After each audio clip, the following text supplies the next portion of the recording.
नमस्ते दोस्तों, आप सभी का एक नए वीडियो में हार्दिक स्वागत है। आज की इस वीडियो में हम लोग यानी महत्तम समापवर्तक और एलसीएम समापवर्तक के महत्वपूर्ण क्वेश्चन को सीखेंगे, जो कि रेलवे के किसी भी एग्जाम में इन सभी क्वेश्चन को बार बार पूछा जाता है। तो आपसे रिक्वेस्ट है कि वीडियो को पूरा देखिएगा और अच्छा लगे तो लाइक जरूर कर दीजिएगा। और पहला क्वेश्चन है, दो संख्या का महत्तम समापवर्तक 4 है और लघुत्तम समापवर्तक 150 है। अगर इनमें से एक संख्या 25 है तो दूसरा संख्या क्या होगा? तो इसका एक सूत्र होता है कि बहुत इंपॉर्टेंट होता है।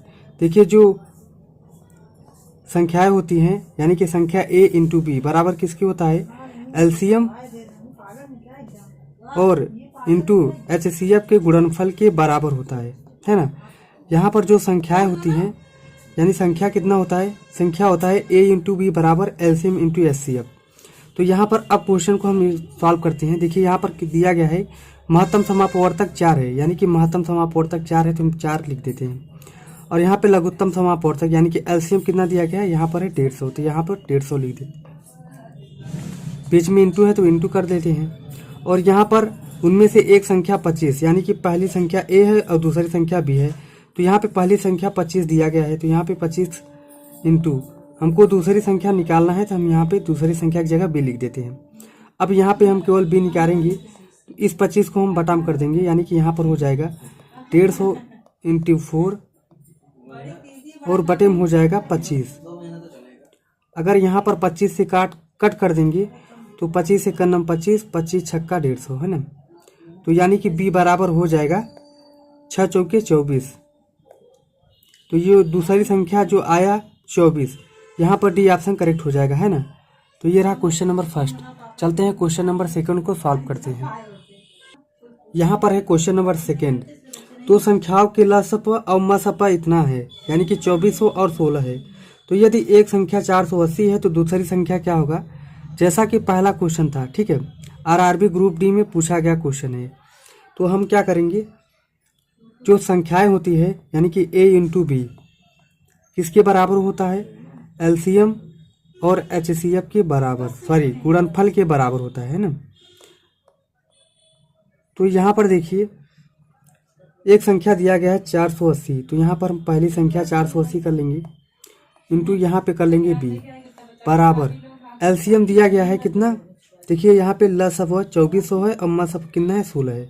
तो यहाँ पर हो जाएगा 2400 इंटू यहाँ पर हो जाएगा 16। हमको बी फाइंड आउट करना है। अब यहाँ पे 480 बटाम कर देंगे तो यहाँ पे बी बराबर हो जाएगा 2400 इंटू यहाँ पर हो जाएगा 16 और बटे में हो जाएगा 480। अब हम इसको क्या करेंगे, कट कर देंगे, यानी कि 1 जीरो यहाँ से कट जाएगा, 1 जीरो यहाँ से कट हो जाएगा। तो यहाँ पर 16 एक नम 16, 16 3 48। अगर हम 3 से कट करेंगे 24 को तो यहाँ पर बी बराबर हो जाएगा 3 8 24, यानी कि यहाँ पर 8 हो जाएगा, है ना, 1 जीरो उतर जाएगा, यानी कि बी बराबर जो आ गया 80, यानी कि दूसरी संख्या जो आ गया 80।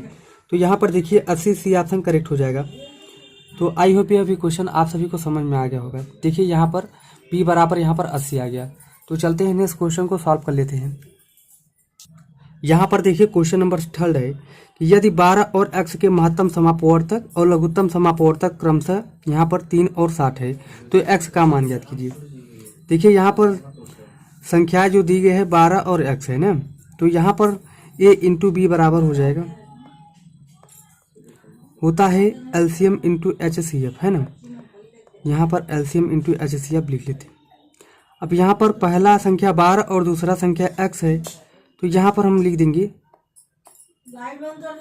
12 इंटू एक्स बराबर यहाँ पर हो जाएगा एलसीएम कितना दिया गया 3, यहाँ पर 3 हो जाएगा इंटू यहाँ पर देखिए एचसीएफ दिया गया है 60, तो यहाँ पर हम 60 लिख लेते हैं।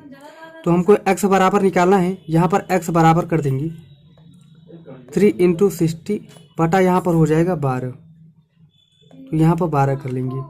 अब इसको हम कट कर देंगे तो 12 का नंबर 12 हो जाएगा, 5 बार में कट जाएगा 60। तो यहाँ पर जो फाइनली x बराबर आया है 5 तिहाई 15, है ना।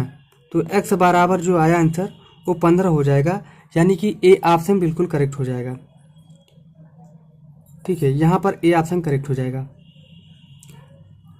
तो चलते हैं नेक्स्ट क्वेश्चन को सॉल्व कर लेते हैं। आई होप ये सभी क्वेश्चन आप सभी को समझ में आ गया होगा। यहाँ पर है क्वेश्चन नंबर 4, दो संख्याओं का गुणनफल दिया गया है 270।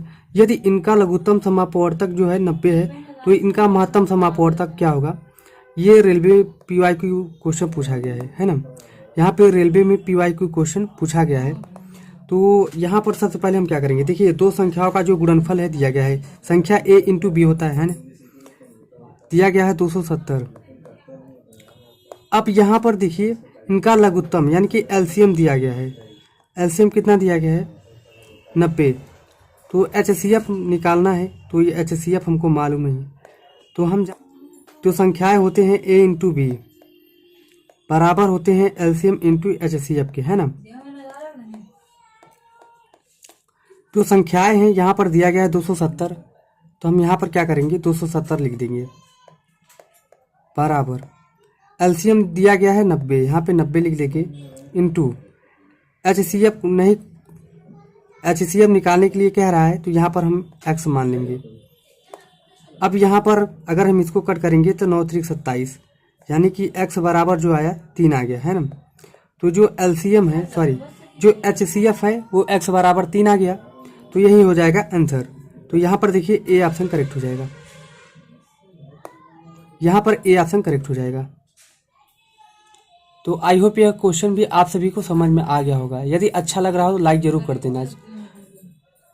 पर क्वेश्चन नंबर 5 है, तो धनात्मक संख्याओं का अनुपात 3:4 है और उनके लघुत्तम समापवर्तक और महत्तम समापवर्तक का गुणनफल कितना है 1200 है। तो संख्याओं का योग ज्ञात कीजिए। तो हम जानते हैं यहाँ पर क्वेश्चन नंबर 5 है, तो धनात्मक संख्याओं का अनुपात 3:4 है और उनके लघुत्तम समापवर्तक और महत्तम समापवर्तक का गुणनफल जो है 1200 है। तो संख्याओं का योग ज्ञात कीजिए। तो हम पहला संख्या मान लेते हैं 3x, है ना। तो पहला संख्या 3x मान लेते हैं और दूसरा संख्या कितना मान लेंगे 4x। तो कह रहा था कि लघुत्तम समापवर्तक का गुणनफल है, यानी कि यहाँ पे 4 3 12 यानी कि हो जाएगा 3x इंटू यहाँ पर हो जाएगा 4x बराबर हो जाएगा कितना 1200। तो यहाँ पर हम 1200 लिख लेते हैं। तो यहाँ पर हो जाएगा 4 3 12 x स्क्वायर बराबर यहाँ पर हो जाएगा 1200।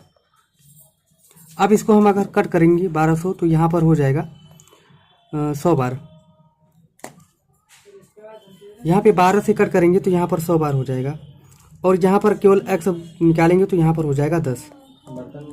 तो यहाँ पर देखिए संख्याओं का योग ज्ञात कीजिए, यानी कि संख्या पहले कितना हम माने थे 3x और यहाँ पे 4x, यानी कि यहाँ पर हो जाएगा 3x प्लस का 4x, है ना। तो यहाँ पर हो जाएगा 4 3 7 हो जाएगा और इंटू x का मान हमने यहाँ पर 10 निकाला है तो यहाँ पर 10 रख देते हैं और यहाँ पर हो जाएगा 10 7 70 यानी तो हो जाएगा 70। यहाँ पर डी ऑप्शन बिल्कुल करेक्ट हो जाएगा।